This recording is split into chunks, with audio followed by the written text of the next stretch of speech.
En el continuo drama de la evolución, las especies vienen y se van, viven, compiten y mueren. La extinción es la desaparición de una especie. Podríamos decir que una especie tiene una fecha de nacimiento, vive durante un tiempo y se extingue y desaparece. Entre un 95 y un 99% de las especies que han existido en el planeta se han extinguido. Por término medio, una especie se extingue después de unos 4 millones de años de existencia. Puede tardar menos tiempo o puede durar mucho más. Pero todo forma parte del proceso normal de la extinción, que siempre está ahí, siempre está sucediendo. Las condiciones cambian, aparece un nuevo depredador, quizá cambia el clima, quizá aparece de repente una cordillera, hay cambios geológicos y como consecuencia una especie determinada no puede seguir viviendo y se extingue. La extinción de especies que no pueden adaptarse o competir abre oportunidades a nuevas especies, a nuevas formas de vida, en un ciclo constante. De modo que la evolución y la extinción se equilibran.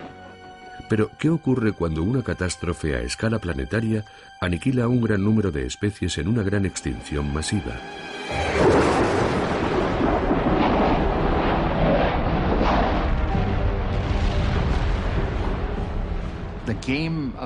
El juego de la evolución cambia sus reglas un poco cuando se produce uno de estos casos de extinción masiva. De repente es como un nuevo comienzo. Y fue uno de esos nuevos comienzos lo que hizo posible nuestra existencia después de una extinción masiva hace 65 millones de años. Ahora puede que seamos nosotros los causantes de la siguiente, pero quizá esta vez no tengamos tanta suerte al enfrentarnos a la prueba más dura de la evolución.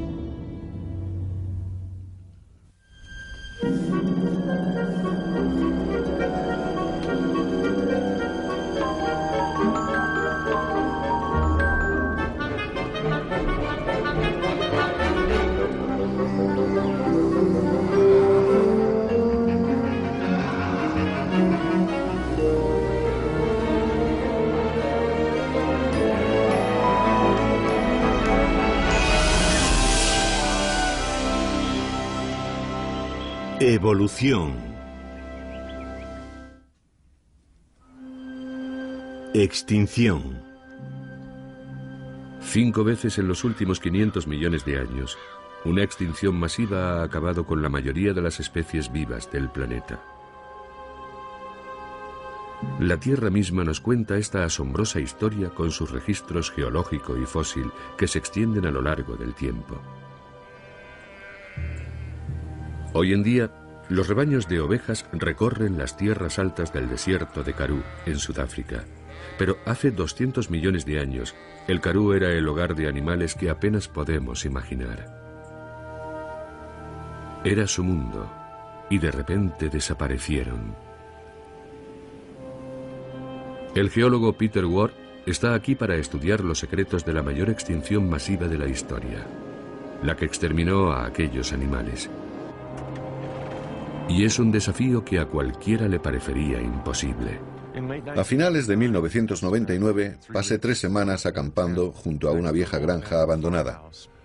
Recorrí los alrededores y detrás de aquella granja encontré un viejo cementerio familiar. En una de las tumbas estaba enterrado un matrimonio.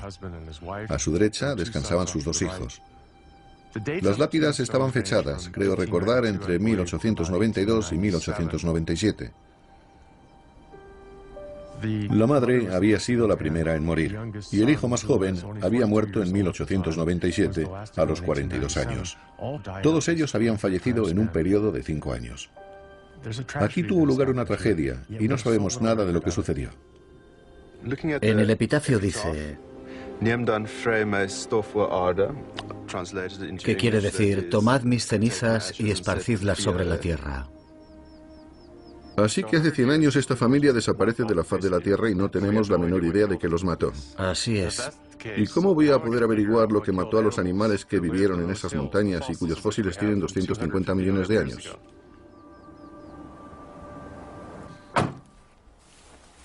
Hace 250 millones de años terminó el período geológico conocido como Pérmico. Y fueron las rocas del Pérmico las que dieron a Peter Ward las primeras pistas. En este tipo de estratos a menudo hay fósiles.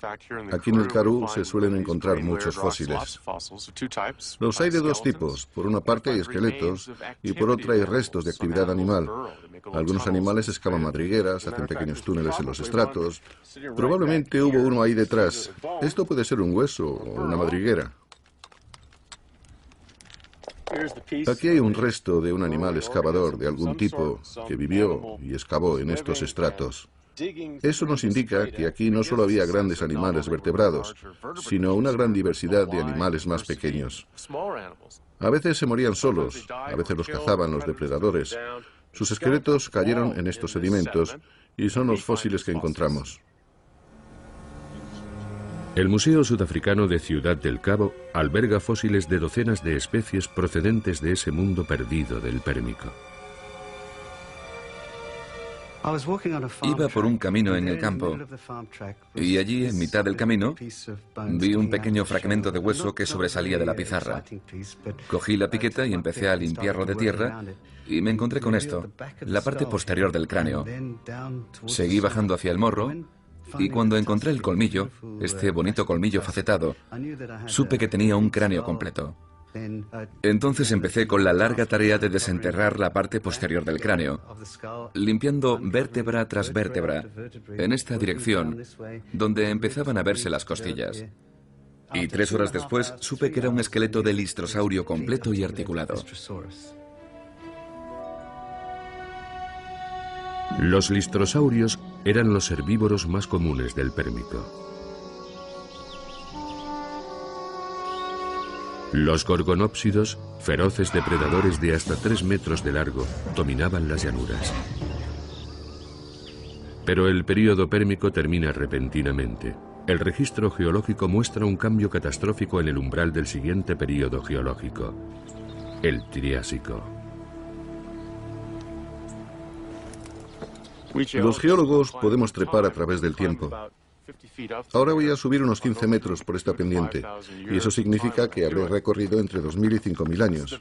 Este es el último estrato del Pérmico. Solo con subir este escalón ya estoy en el Triásico.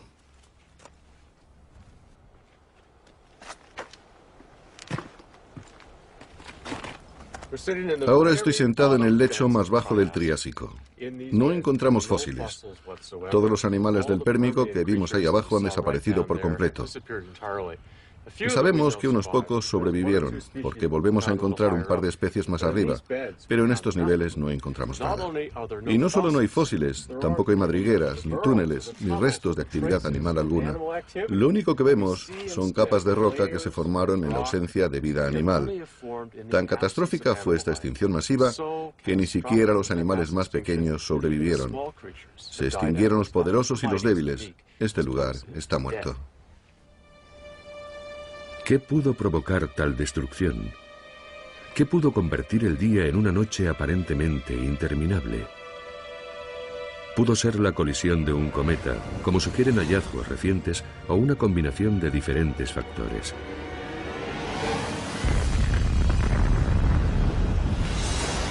Descendió el nivel del mar.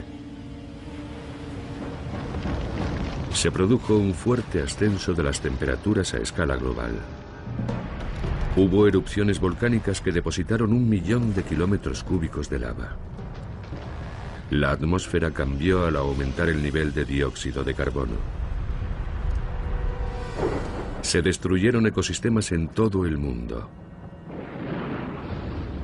Y se produjo la extinción masiva, el resultado más dramático posible del proceso evolutivo. La extinción del Pérmico fue una época en la que, si estuviéramos jugando a la ruleta rusa, sería como si tuviéramos una pistola con 10 recámaras y cargáramos 9 balas. Hiciéramos girar el tambor y disparásemos. Tendríamos una posibilidad de entre 10 de sobrevivir. En una extinción masiva, cuando muere una especie no muere sola. La desaparición de una especie contribuye a la caída de otras. Podemos compararlo con un castillo de naipes. Cada especie sustenta a otras en cierto sentido. Porque el animal que comes es la carta sobre la que te apoyas, la que te da tus energías.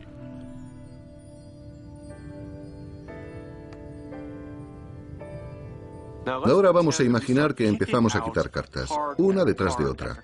Eso es lo que hace una extinción masiva, ¿no? Empieza a eliminar una especie aquí, otra especie allá, y pronto empiezan a desaparecer muchas especies. Y ya no se trata de que desaparezcan especies sueltas. Al final se cae todo el castillo de naipes.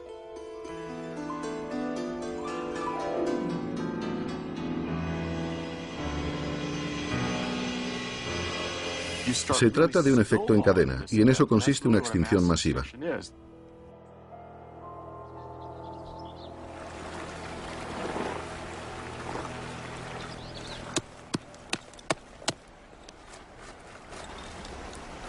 Las rocas cuentan la extraordinaria historia de lo que sucedió a continuación. Por encima del estrato desierto aparecen nuevos signos de vida. Sabemos que sobrevivieron muy pocos animales que estuvieran presentes antes de la extinción.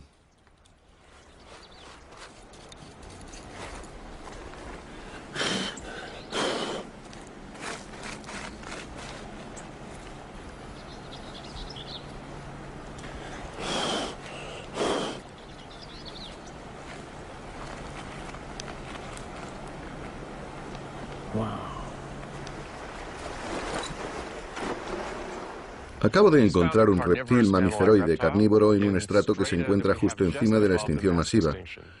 Este fue uno de los animales que sobrevivió.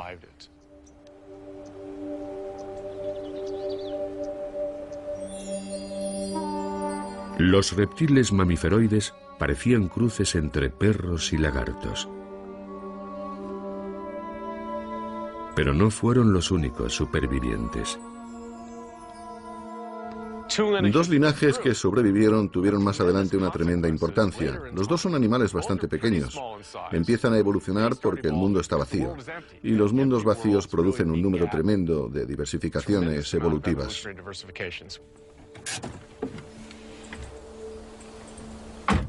Encontramos testimonios de lo que iba a ocurrir en una de las mejores colecciones de fósiles posteriores a la extinción. Una colección reunida por una sola familia a lo largo de 3 generaciones. De todos los cráneos que hay en este museo, este es mi favorito. Este animal es el precursor de los dinosaurios. Y al mismo tiempo que existe este animal, al principio del periodo Triásico, encontramos un segundo pequeño carnívoro muy diferente. Este pequeño cráneo es de la especie que lleva hasta nosotros. Dos de estos depredadores, el pequeño mamífero y el animal reptiliano de mayor tamaño del que vendrán los dinosaurios, se enfrentan en una competición a muerte. Y en el periodo Jurásico hay un claro ganador: los dinosaurios.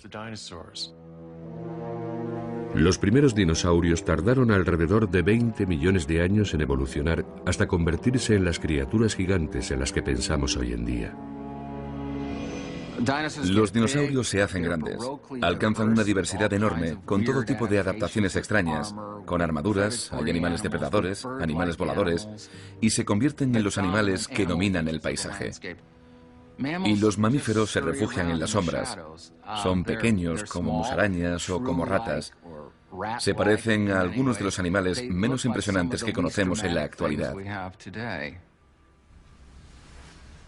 A Michael Novacek le han fascinado los dinosaurios desde que leyó sobre una serie de expediciones al desierto del Gobi.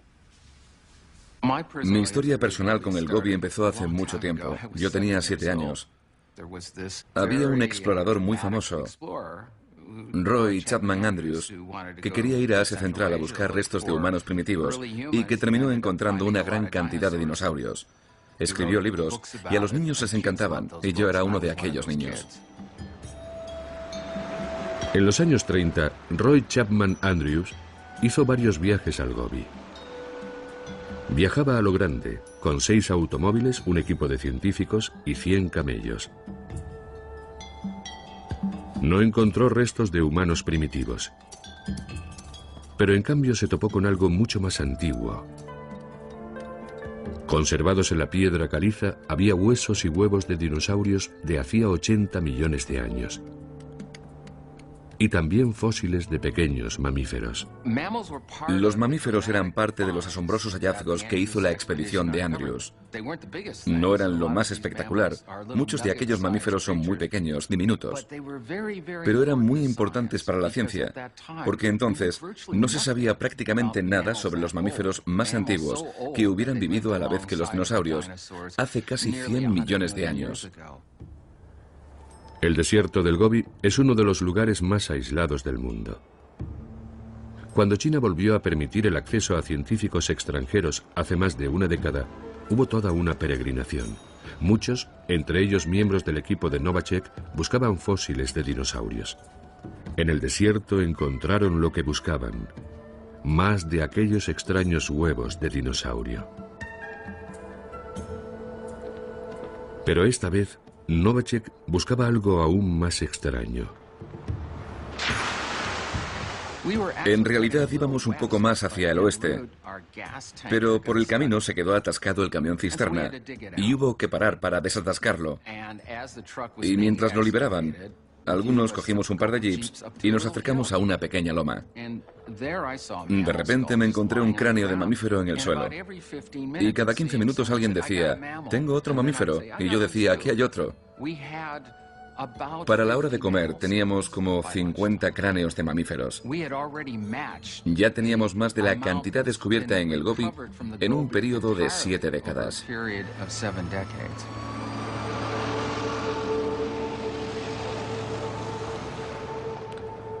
Este es de los más grandes. Esto es el cráneo, y aquí se puede ver los incisivos. En realidad no es más grande que el de una ardilla, o lo que llamamos hoy en día un pequeño mamífero. Y hay diferencias con algunos de los cráneos más pequeños. Entre estos dos tamaños está prácticamente la totalidad de los mamíferos que existen durante la era de los dinosaurios. Como muchos de sus descendientes actuales, los mamíferos sobrevivieron haciéndose prácticamente invisibles. Eran nocturnos, se alimentaban de carroña y se reproducían muy rápidamente. Los mamíferos empiezan a tener cerebros mejor desarrollados. Los ojos se hacen más grandes. E incluso en el esqueleto, detrás del cráneo, empezamos a ver rasgos de transición muy interesantes. En la región pélvica empiezan a aparecer huesos divididos que sugieren un soporte para la cavidad abdominal.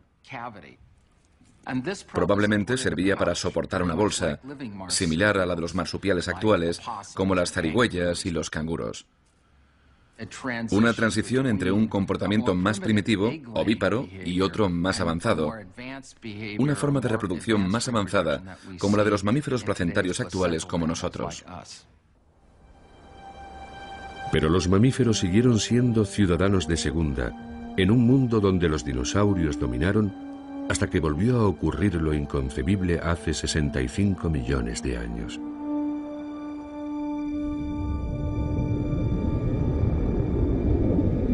Se cree que un asteroide mayor que el monte Everest colisionó con la Tierra a 40.000 kilómetros por hora.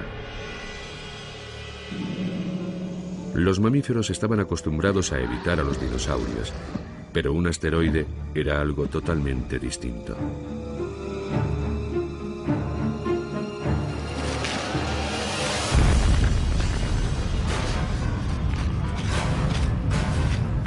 Conocido como el evento KT, el impacto cambió por completo la vida en la Tierra.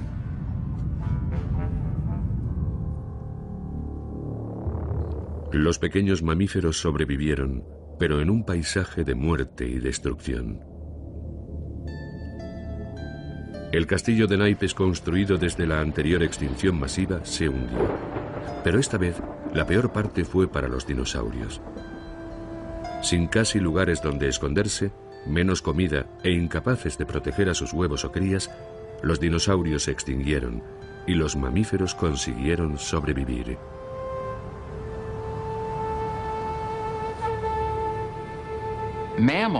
Los mamíferos que sobrevivieron a este evento siguieron siendo pequeños, quizá durante otro par de millones de años. Entonces empiezan a crecer un poco y a diversificarse. Se produce una especie de efecto de retraso con el evento KT. Quizá hay una recuperación del ecosistema y entonces es cuando los mamíferos se desarrollan. La extinción masiva les había proporcionado una oportunidad inesperada.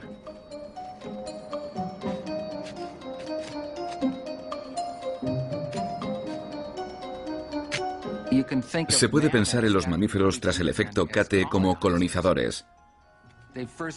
Primero aterrizaron y dieron sus primeros pasos en una tierra que les ofrecía gran cantidad de ventajas y no tenían que competir con esos gigantescos dinosaurios herbívoros o carnívoros.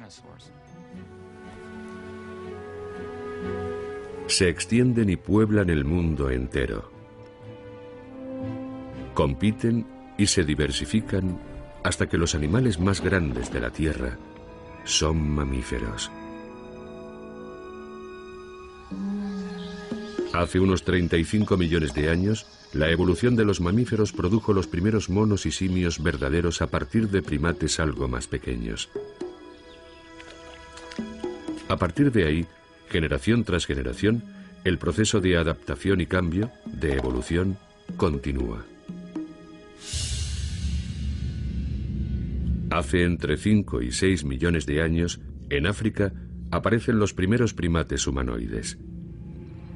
Algunos de sus descendientes desempeñarían un papel sin precedentes en el futuro de la evolución. Dejaron sus huesos en el fondo de los valles, en cuevas y lechos de lagos. Empezaron a caminar erguidos. Imprimieron sus huellas en cenizas volcánicas que se endurecieron. Un linaje se separó. Algunas especies se extinguieron, mientras otras evolucionaban convirtiéndose en los antepasados de los humanos modernos.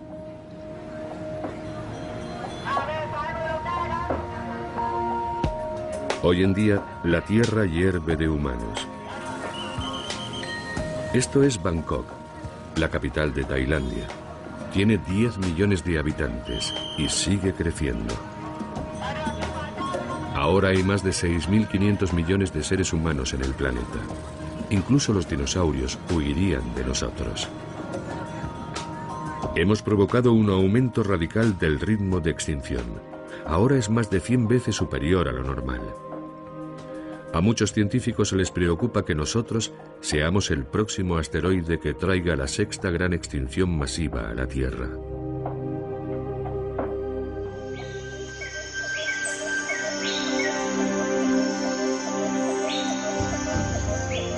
Estamos en el Parque Nacional de Caen Krachan.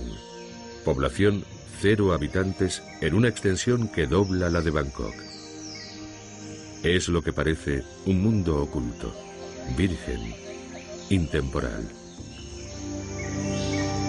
A algo menos de 500 kilómetros de Bangkok, esta selva está protegida por barreras naturales. La cordillera de Tenasserim la atraviesa formando un terreno abrupto y accidentado. La selva es muy densa. El río Petsaburi puede ser difícil de navegar. Pero nadie sabe si los animales que viven aquí están escondidos o han desaparecido del bosque.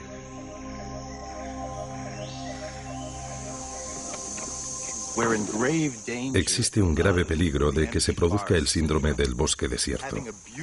Un bosque frondoso y aparentemente intacto en la superficie. Pero en su interior los componentes naturales que mantienen el flujo de energía que hace funcionar el sistema se han roto. Hay quien dice, ¿qué importa si se pierde un componente? ¿Qué importa que desaparezca el rinoceronte de Sumatra? Que se pierdan todas las especies de civeta u otras. Pero cada especie ha evolucionado para desempeñar un papel increíblemente importante en este complejo rompecabezas. Alan Rabinovich quiere saber si Caen Krachan se ha librado de los altísimos índices de extinción que existen en todas partes.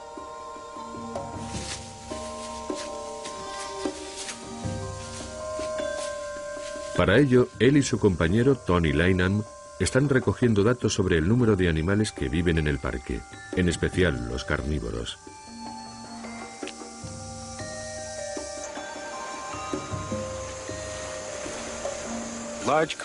Los grandes carnívoros como los tigres suelen ser los primeros animales que desaparecen de un sistema. Si llegas a una zona y encuentras signos relativamente abundantes de grandes carnívoros, sabes lo que tienes delante. Es un hábitat natural muy sano, o al menos aparentemente estable.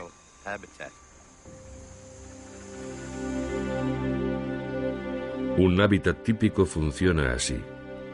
La luz del sol, los nutrientes y el agua hacen crecer las plantas.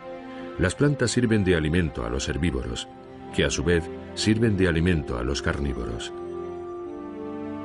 Por término medio, 50 kilos de plantas sustentan a 5 kilos de herbívoro, que a su vez sustenta a medio kilo de carnívoro. La existencia de carnívoros sanos indica que la selva está sana.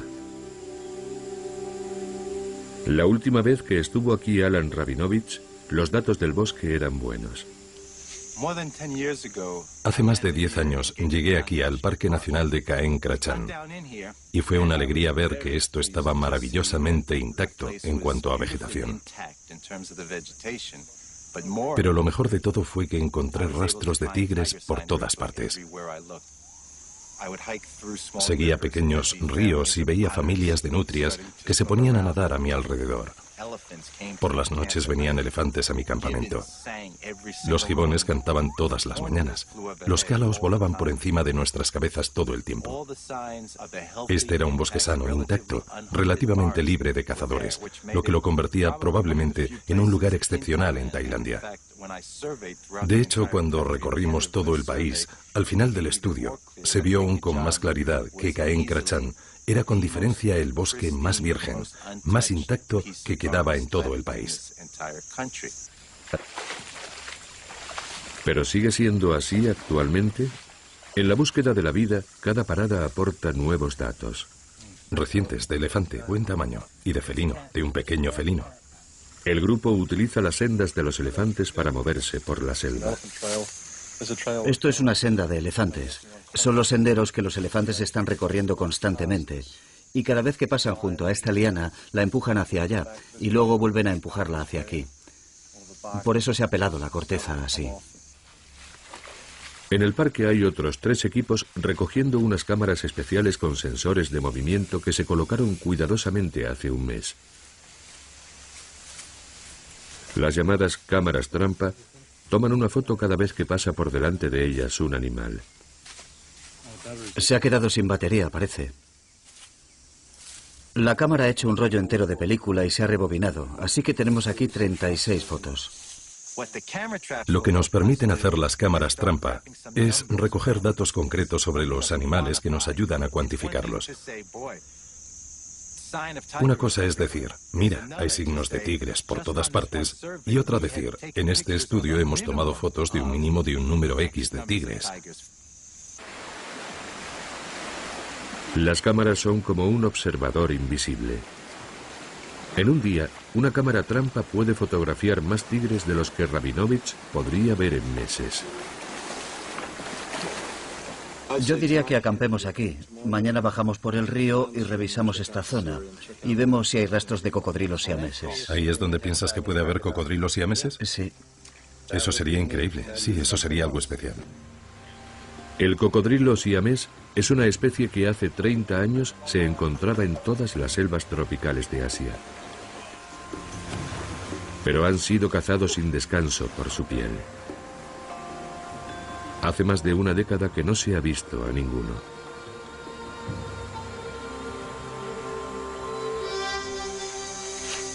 ¿Es esto, Tony? Sí. Parece que estas son recientes, ¿no? Oh, sí, estas son recientes. El cocodrilo siamés es una especie que se consideraba prácticamente extinguida en este país y muy gravemente amenazada en todos sus hábitats. Si demostramos que existe una población de cocodrilos siameses en Caen Krachan, eso convertiría a esta región en una de las más importantes de todo el país. Al otro lado del río hemos visto huellas de un oso negro asiático, que es el oso más grande de Tailandia, y también huellas de un tigre muy grande. Llamamos a este sitio el Rincón de los Carnívoros porque aquí se encuentran los 3 grandes carnívoros. Con otro rollo de película y tras haber encontrado las huellas de los carnívoros, el equipo reanuda la marcha para recoger el resto de las cámaras. Pero de repente comienzan los problemas. No está la cámara. ¿Qué dices?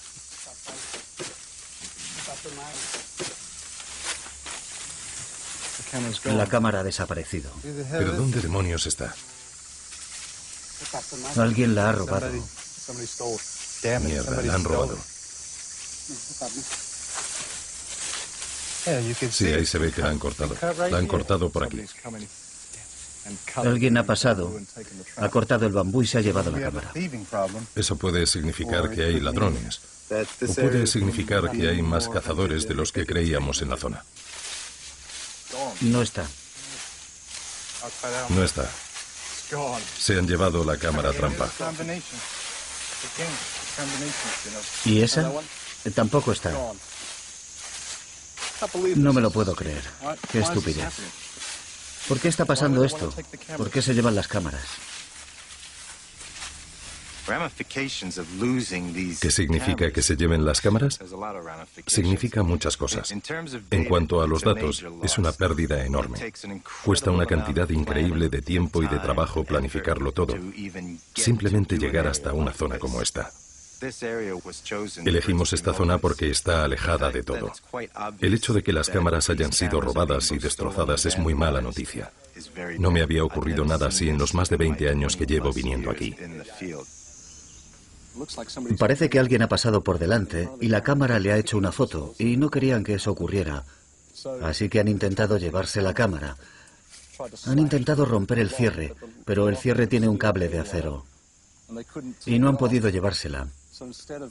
Así que han intentado destrozar la cámara, la película, y han cogido un cuchillo y han metido el cuchillo por la parte superior. Ya no me sorprende que haya gente en todas partes en este mundo. Me sorprendería más que encontráramos algún lugar donde no llegara absolutamente nadie. Es un macho joven. Debía de tener unos 2 años. Mucha gente me pregunta por qué hago el trabajo que hago, por muchas razones, pero la principal es que estoy cansado de ver morir animales. Un pescador de una aldea cercana puede tener información sobre el volumen de caza que se produce en el parque.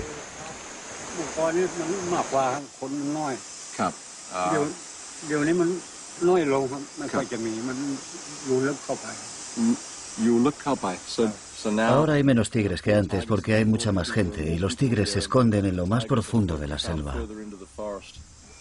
Pregúntale por las trampas.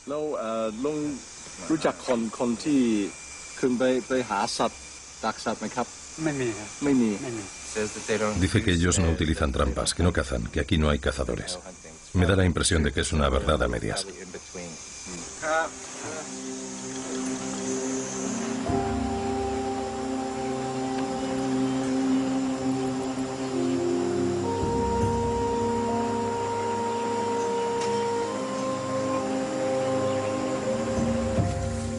El equipo de Rabinovich ha recuperado solo 3 cámaras de 10. La expedición podría ser un fracaso si los otros equipos no han tenido más suerte. El viaje termina en la aldea de Bongluk, un asentamiento de 70 familias al borde del parque. Si alguien sabe algo más, será el jefe de la aldea.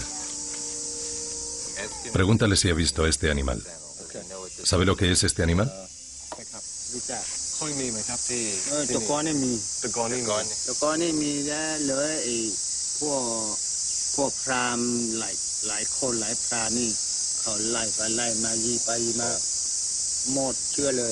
Ah, vale. Dice que antes había rinocerontes aquí, pero que los cazadores han acabado con ellos.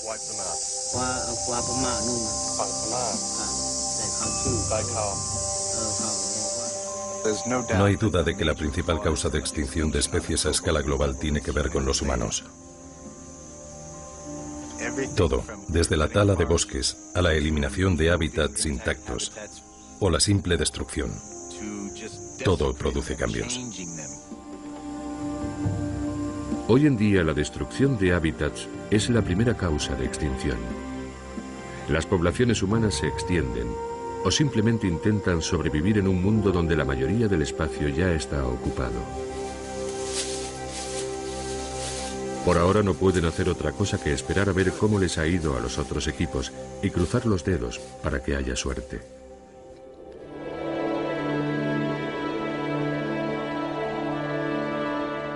Tailandia no es un caso único. Hawái es otro lugar que en un tiempo estuvo aislado. Pero desde hace siglos tiene que luchar contra la causa de extinción número 2, la invasión biológica de especies foráneas que atacan a las especies autóctonas.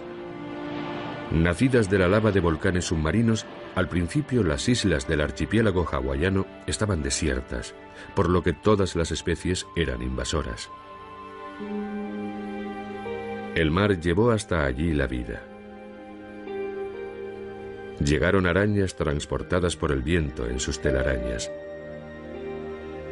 Pájaros empujados por las tormentas que llevaban pasajeros animales y semillas de plantas. Miles de viajeros llegaron por mar y aire y evolucionaron dando origen a especies que no existían en ningún otro lugar de la Tierra. Con poca competencia y apenas depredadores, habían encontrado un paraíso. Pero ahora el paraíso se encuentra asediado. El paleoecólogo David Barney, que ha venido aquí con su hijo, está explorando la isla hawaiana de Kauai para comprender mejor lo que ocurrió después de que llegaran aquí los polinesios alrededor del año 600 después de Cristo. Estoy buscando sitios que puedan darnos una imagen general de cómo era el paisaje, donde haya información sobre las plantas, los animales, la actividad humana, todo lo que pueda ayudar a reconstruir el paisaje en su totalidad, lo que yo llamo la máquina del tiempo del pobre.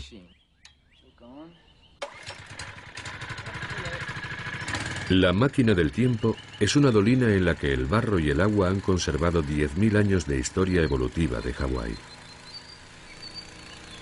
Con 2 pequeños generadores y mangueras, Barney la drena todos los días.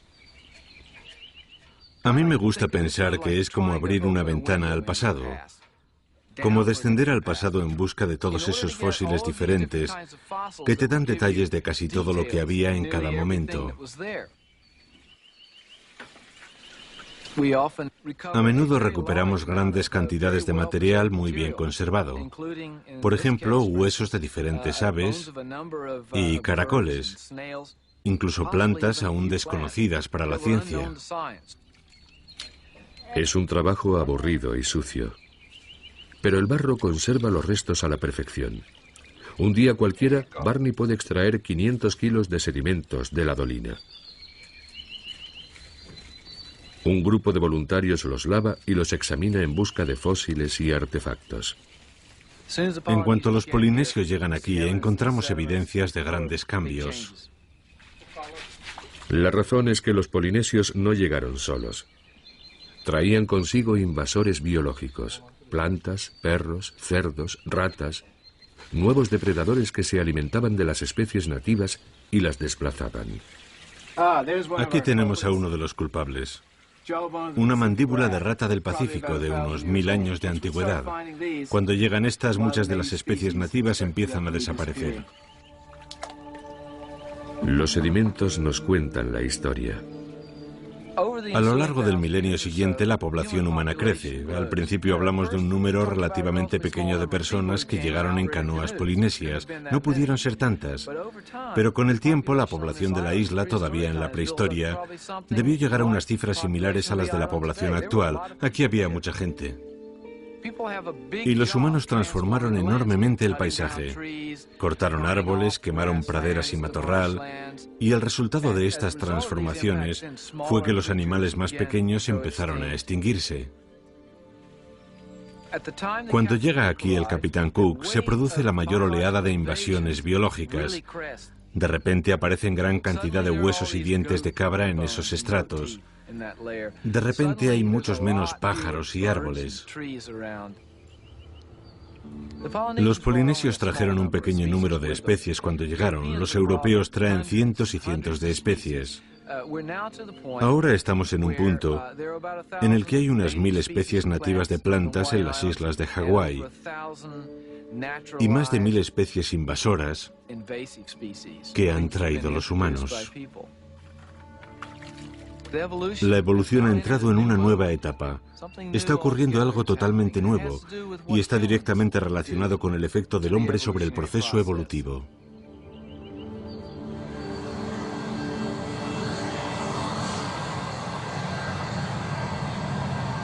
Hawái es un microcosmos que muestra los efectos que están provocando hoy día las invasiones biológicas en el planeta.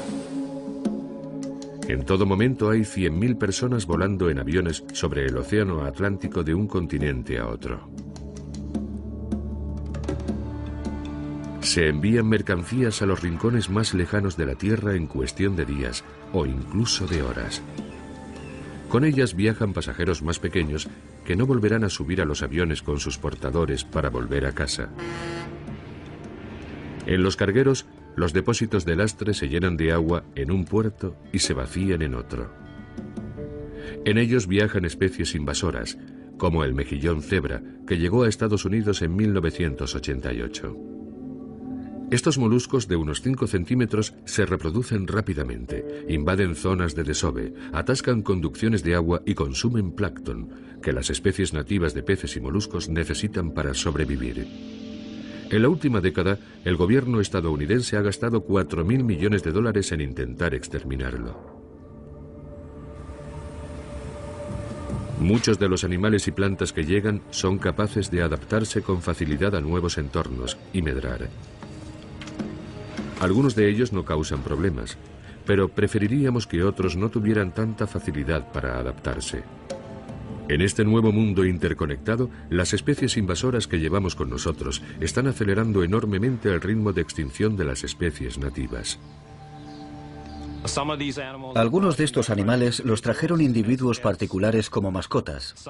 Otros los trajeron para revenderlos, como mascotas o como productos de alimentación.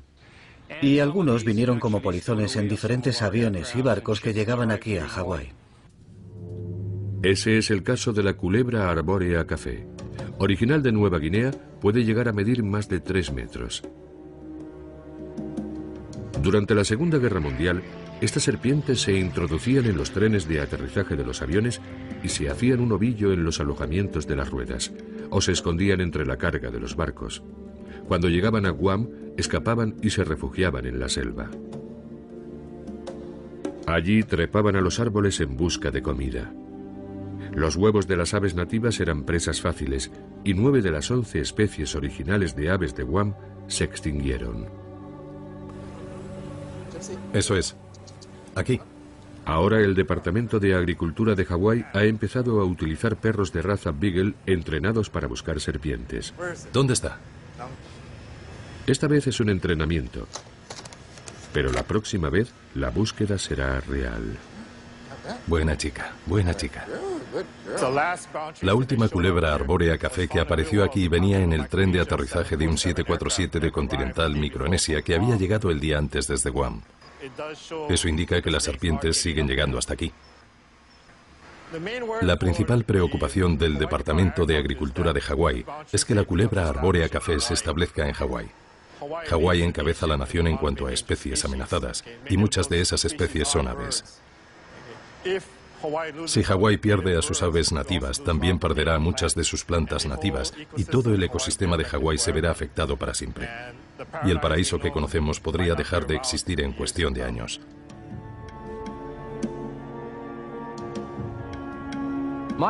Yo diría que de todas las cosas que le hemos hecho al planeta hasta ahora, como el cambio climático, los efectos en la atmósfera, lo que le hemos hecho al agua, los problemas de contaminación, todo eso está muy mal. Pero creo, por lo que sé ahora, que de las cosas que hemos hecho, lo más visible en el registro fósil dentro de 1 millón de años tendrá que ver con estas invasiones biológicas.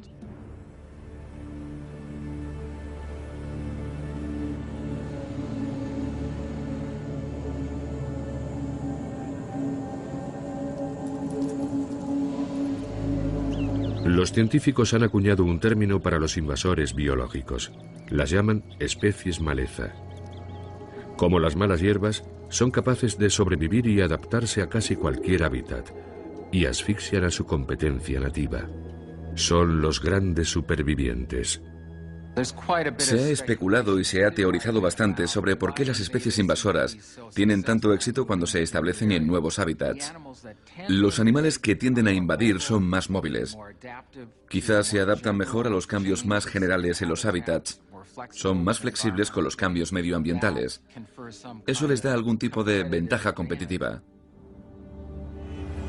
De todas las especies invasoras de la Tierra, nosotros somos la más móvil, la más adaptable y la más flexible con diferencia. La buena noticia es que probablemente seguiremos aquí mucho tiempo. La mala es que el mundo en el que vivimos puede cambiar mucho más. Según se acelera el ritmo de extinción, cada especie que desaparece hace más difícil la supervivencia de otras. La cuestión es, en nuestro mundo moderno, con nuestro castillo de naipes, ¿cuánto falta para que toda la estructura se venga abajo? ¿Hemos llegado a ese umbral?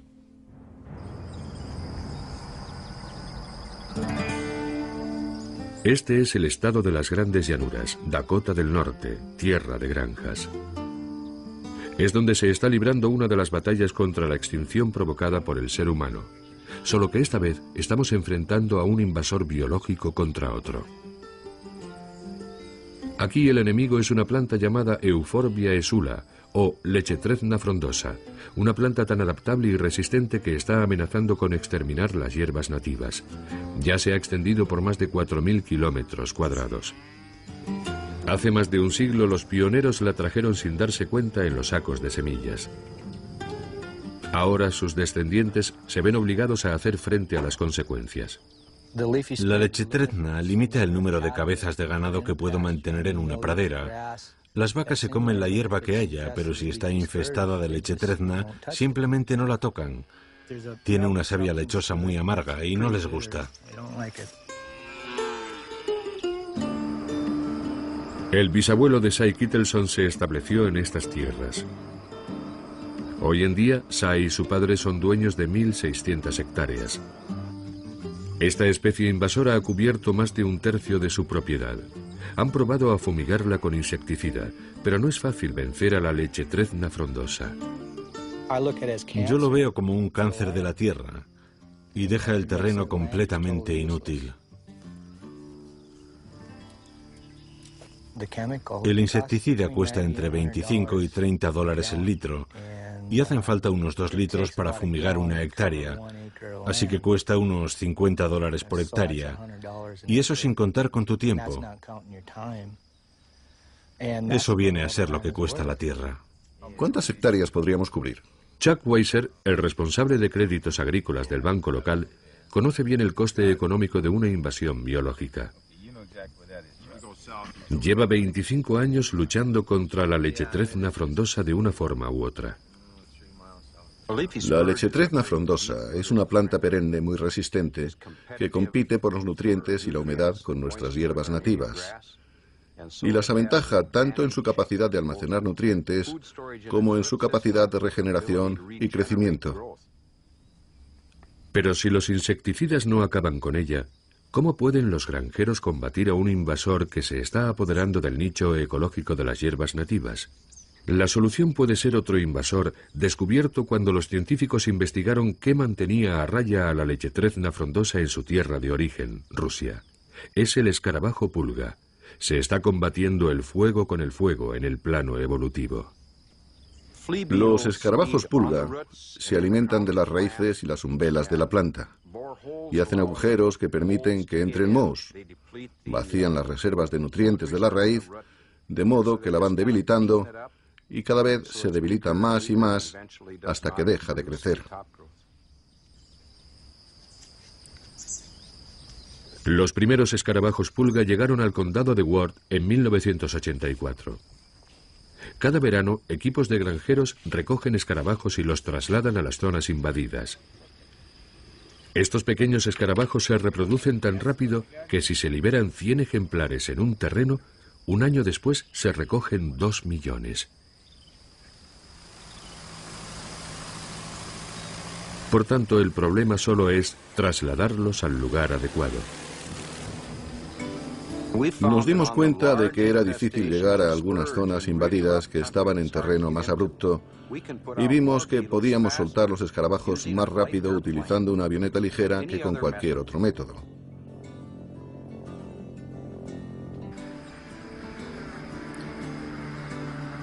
En el vuelo de hoy hemos lanzado 150 botes con unos 5.000 escarabajos por cada bote. Hemos soltado del orden de 750.000 escarabajos. Las malas hierbas nos roban la vida. Si no hacemos algo, nos lo quitarán todo. Al principio no se notaba. Ahora, cada primavera, salgo y recojo esos escarabajos y los reparto por la tierra y estoy empezando a ver que está dando resultado. Sé que tardaremos bastante tiempo, pero estoy viendo resultados. La historia de la granja de Say es una historia esperanzadora. Nos enseña que no tenemos por qué cruzarnos de brazos y ver cómo se extinguen las especies nativas. Podemos contraatacar, pero eso requiere información que en ocasiones aún no tenemos.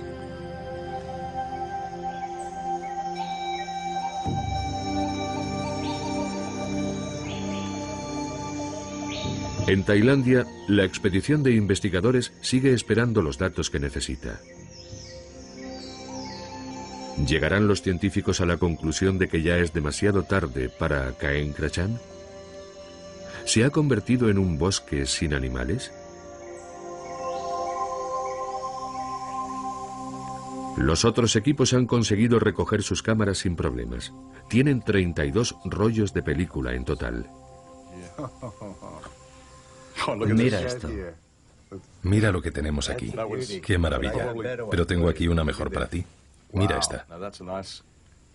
¡Qué maravilla de foto! Un tigre, un leopardo, otro leopardo. Otro tigre. Aquí está. Madre mía. Mira. Parece que es un sambar. Qué bonito tigre. Una foto estupenda. Esta es muy interesante. Cazadores furtivos o gente de la zona. Esto es el río Phetchaburi. Es la segunda ruta. ¿Este es el camino que recorrí hace 10 años? Sí. ¿Es ese? Una zona muy interesante. Mira este tapir. Un tapir, sí. Mira esto. Lo tenemos. Mira esto. Un cocodrilo siamés. Ahí está. Míralo. Un cocodrilo. Esta es la primera foto reciente de un cocodrilo siamés en Tailandia. Mientras estábamos durmiendo, mientras íbamos andando, cuando estábamos bañándonos en el río, todos estos animales estaban a nuestro alrededor. Los tigres estaban a nuestro alrededor, los leopardos. El cocodrilo siamés pudo haber estado en el agua, en otra parte del río, mientras nosotros estábamos lavándonos y refrescándonos. Desde luego estaba cerca de nosotros cuando estábamos en esta playa. Estoy seguro de que los tigres nos oyeron y algunos nos vieron. Estoy seguro de que los elefantes se quedaron inmóviles en mitad de la selva cuando pasamos cerca. Todavía quedan sitios donde continúan los procesos evolutivos naturales. La mayor parte de mi trabajo consiste en documentar especies al borde de la extinción, pero de cuando en cuando llegas a un sitio como este y piensas, no está todo perdido, todavía no. Desde luego está cerca, pero el conocimiento es nuestra arma más eficaz contra la extinción, de eso no hay la menor duda. Muchas especies corren cada vez más peligro, quizá de extinguirse a un ritmo mucho mayor de lo normal a causa de las actividades humanas. Pero no estamos en un punto sin retorno en absoluto. Estamos en mitad de un escenario muy complejo y cambiante. La evolución sigue adelante a nuestro alrededor.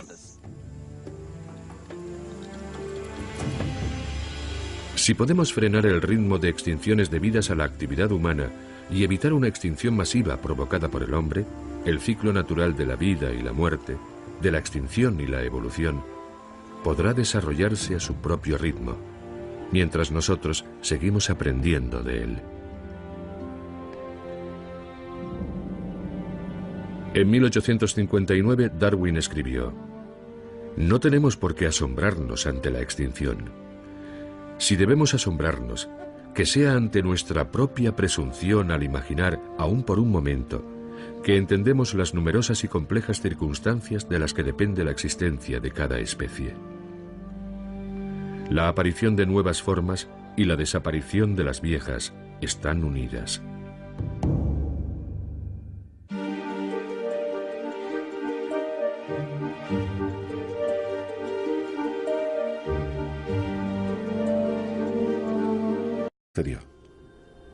En el epitafio dice,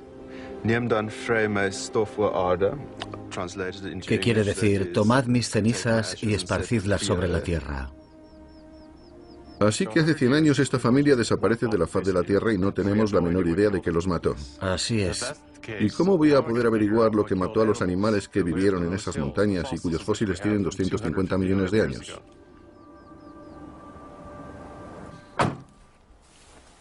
Hace 250 millones de años terminó el período geológico conocido como Pérmico.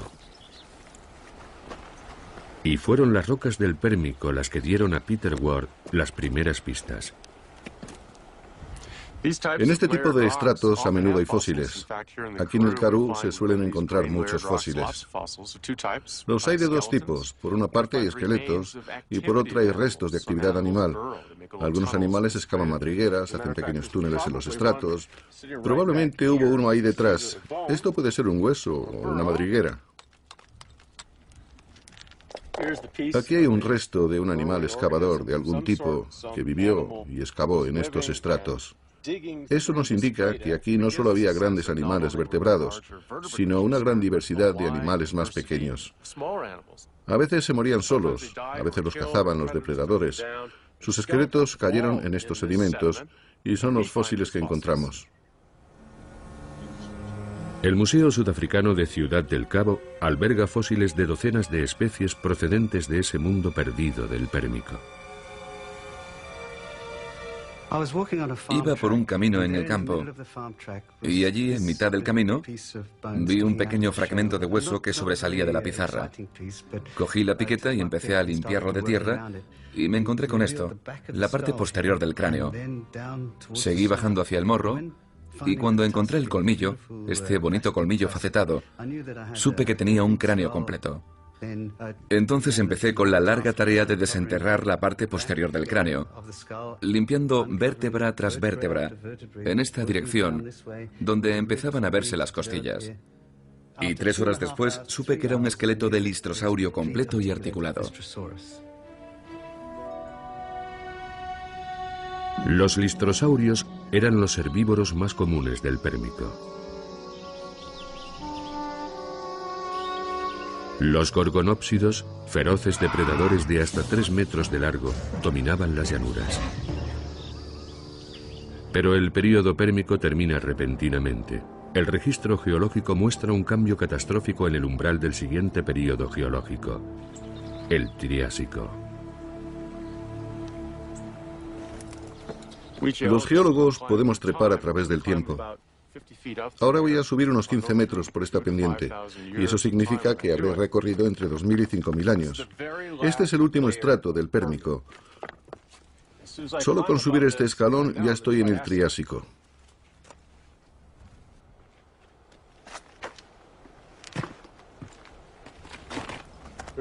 Ahora estoy sentado en el lecho más bajo del Triásico.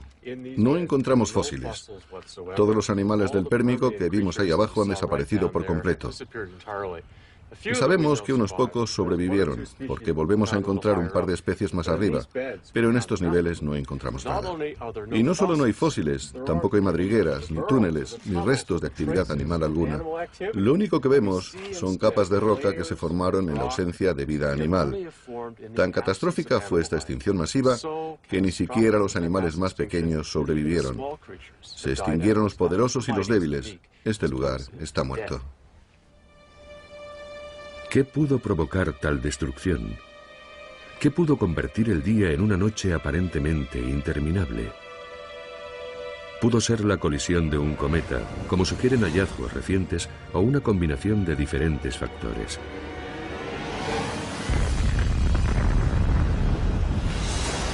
Descendió el nivel del mar.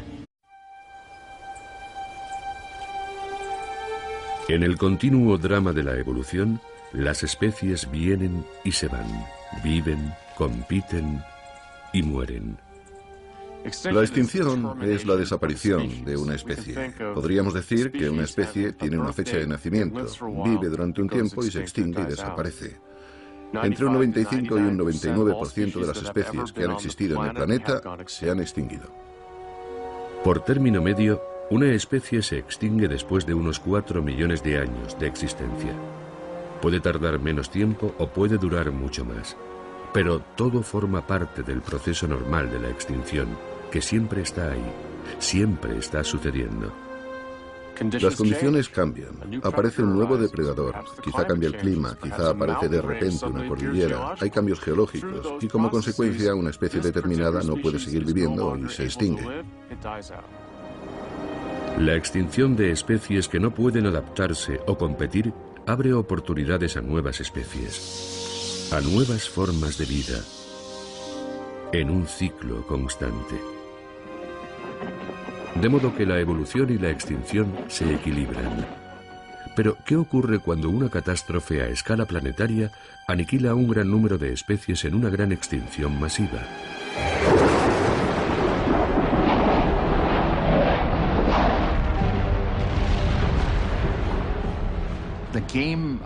El juego de la evolución cambia sus reglas un poco cuando se produce uno de estos casos de extinción masiva. De repente es como un nuevo comienzo. Y fue uno de esos nuevos comienzos lo que hizo posible nuestra existencia después de una extinción masiva hace 65 millones de años.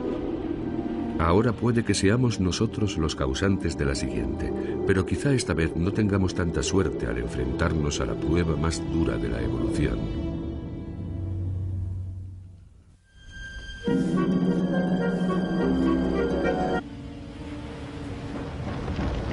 Se produjo un fuerte ascenso de las temperaturas a escala global. Hubo erupciones volcánicas que depositaron 1 millón de kilómetros cúbicos de lava. La atmósfera cambió al aumentar el nivel de dióxido de carbono.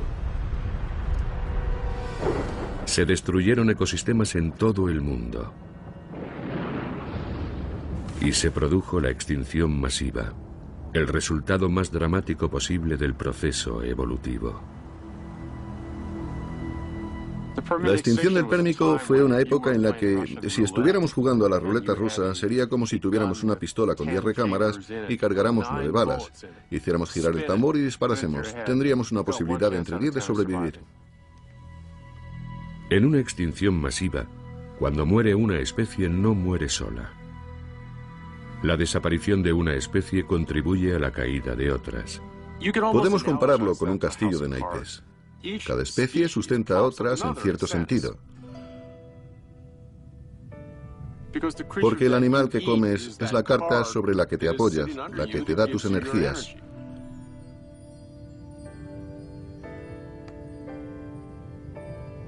Ahora vamos a imaginar que empezamos a quitar cartas, una detrás de otra. Eso es lo que hace una extinción masiva, ¿no? Empieza a eliminar una especie aquí y otra especie allá y pronto empiezan a desaparecer muchas especies. Y ya no se trata de que desaparezcan especies sueltas, al final se cae todo el castillo de naipes.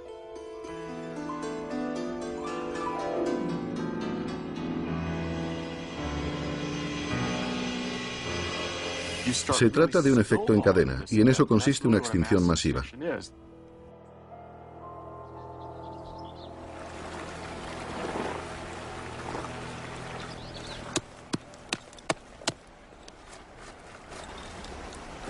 Las rocas cuentan la extraordinaria historia de lo que sucedió a continuación.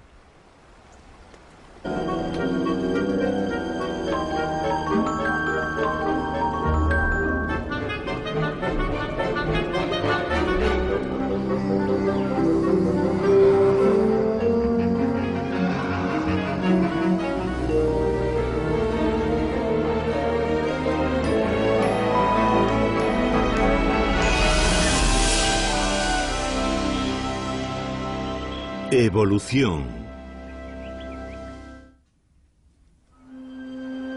Extinción. 5 veces en los últimos 500 millones de años, una extinción masiva ha acabado con la mayoría de las especies vivas del planeta. La Tierra misma nos cuenta esta asombrosa historia con sus registros geológico y fósil que se extienden a lo largo del tiempo.